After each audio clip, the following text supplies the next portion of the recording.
Welcome to PlayStation Access, my name is Nathan and I'm here to talk about Gran Turismo. The racing giant arrives on PS4 in the shape of GT Sport this month, and we thought what better way to celebrate 20 years of Gran Turismo on PlayStation than with 20 things you didn't know about the real driving simulator. Number 1. Gran Turismo started development at Polis Entertainment, which was the name of the internal Sony Computer Entertainment development team led by Kazunori Yamauchi in the early days of PlayStation. By the time the game was released in Europe and America, the team had become the independent studio Polyphony Digital, which is why the Japanese intro of GT credits Polis Entertainment and the UK version says Polyphony Digital. Number 2. Actually, before making Gran Turismo, Polis Entertainment produced 2 cartoon kart races for PlayStation. The Japan-only Motortoon Grand Prix, released just after the original PlayStation in December 1994, and Motortoon Grand Prix 2, which was released worldwide in 1996.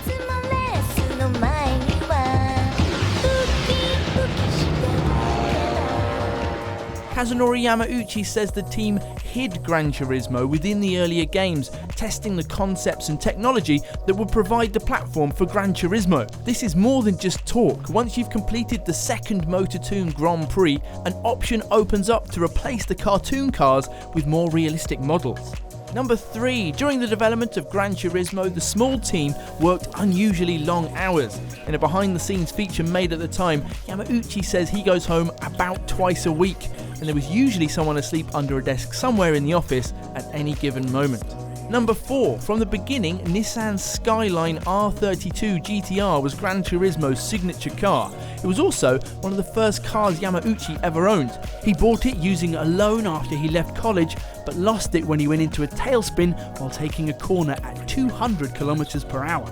Number 5. Gran Turismo itself was released in December 1997 in Japan and in May 1998 in Europe and America. The game featured 11 courses, over 140 cars, and has since sold over 10.85 million copies. That is a lot of copies. It's the biggest selling game on the original PlayStation.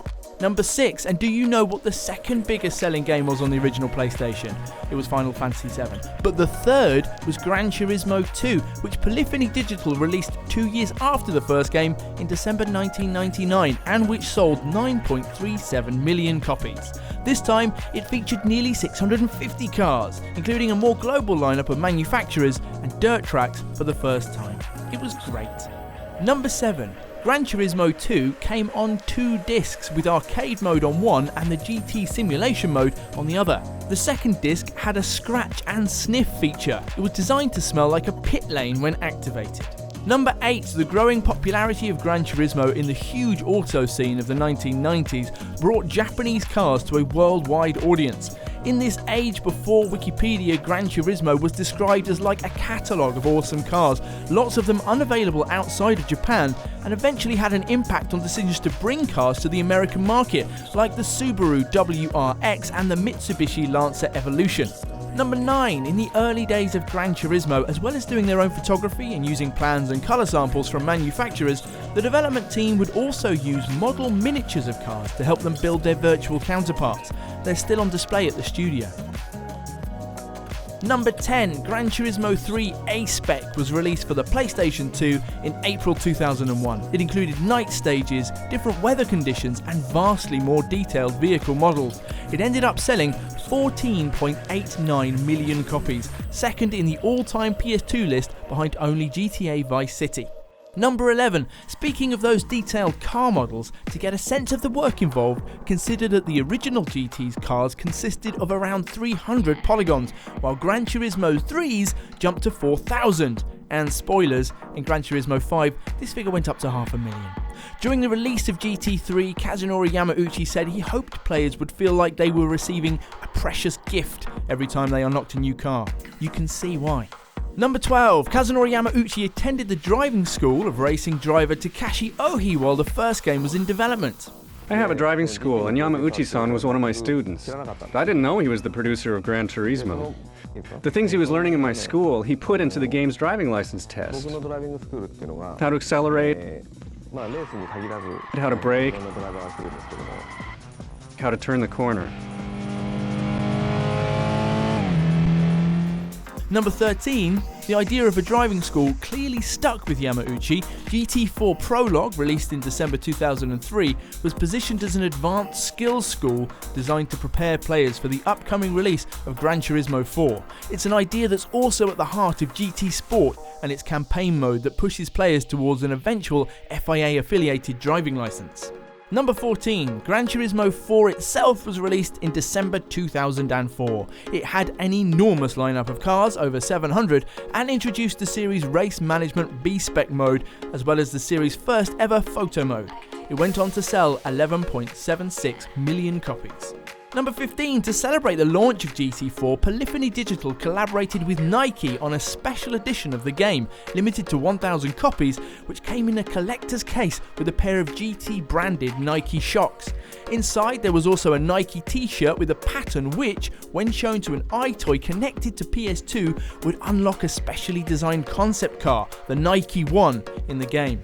Nike made a special edition of their racing shoes, as worn by Michael Schumacher, to commemorate the collaboration, which are on display at Polyphony Digital. As the Gran Turismo phenomenon closed the gap between virtual and real racing, Polyphony Digital developed close links with the motorsports industry. A good example is the studio being asked to design the interactive navigation console on the Nissan GT-R, the successor to the SKYLINE GT-R, which first appeared in 2007. The display allows drivers to see real-time temperature, torque, and even lap time information, making real driving as much like a game as possible. Taking things full circle, Polyphony Digital ended up making a virtual version of their own real-world work in GT6. Number 17, as well as putting game technology into real cars, Gran Turismo was also using game technology to bring dream cars to life.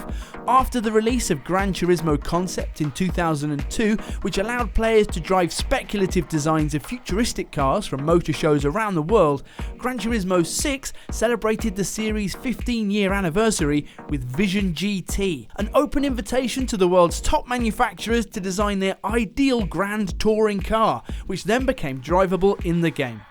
But number 18, we are getting a little ahead of ourselves. Before GT6, there was GT5, released in November 2010, the first Gran Turismo on PS3, which boasted the series' first cosmetic damage modelling, online gameplay, as well as kart racing, NASCAR, and over 1,000 vehicles and 71 tracks across 26 locations. It finished the hardware generation as the best-selling PS3 exclusive and was followed by GT6 in December 2013, which brought even more cars and locations, including, well, 19. The moon. You see, GT6 took realism to new levels, and the game was outfitted with astronomically accurate stars which rotate above the tracks in various locations across the virtual world, just as they would if you were standing in the real one. And once you've got the stars, obviously you need the moon for the full set. For a bit of fun, Gran Turismo 6 also stretched its simulation technology to recreating the driving conditions of the moon, and gave players a lunar rover for the full Grand Touring in Space experience. Number 20. We couldn't end the video without mentioning GT Academy, the virtual to real racing competition which has been running in collaboration with Nissan since 2008. Based on the theory that racing in GT is so realistic it could pick out future professional racers, that's exactly what the series has done, with winners like Lucas Ordonez and Jan Mardenborough completing the journey from PlayStation gamers to full-time driving. In fact, Mardenborough, who currently races in the LMP1 World Endurance Championship, recently took the concept full circle by driving a specially rigged Nissan GT-R around Silverstone using a DualShock 4 from a helicopter, and still managing an average speed of 76 miles an hour.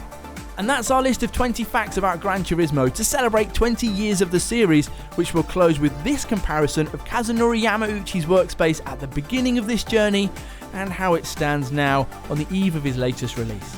Dave and Rob say I can have an office like this when my game sells 76 million copies.